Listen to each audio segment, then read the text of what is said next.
رغبة ذهب. طبعا انت مقنع عقلك المريض انه هذا العطر ستاتي، لا يا صاحبي، العكس صحيح. شوف راح اختصر عليك الموضوع. خليط عجيب من العنبر والباتشولي والفانيلا والروائح السويدية اللي بتناسب الشباب والبنات. لا تحاول تقنع نفسك انه ستاتي، لك أحقية المعاينة. بحال العطر ما عجبك لا تستلمه ولا تحاسب توصيل.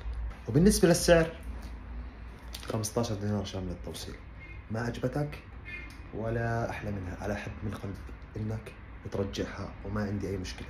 طبعا بالنسبة للثبات وبالنسبة للفوحان وبالنسبة للأداء هذا الإشي راح أتركه إلك أنت اللي راح تعلق، لأنه عطر يستحق إنه يكون سعره من 50 دولار وفوق. فضل الاسم منيح لأنه راح يصير عندك إدمان ويصير عندك إدمان. تيجي عندي على المحل بتاخذها بقديش؟ ب 13 دينار شامل التوصيل، بتصير 15 دينار. عطر حمودي غنام، موقع الرصيف في شارع يجوز مقابل سوق. السلام عليكم.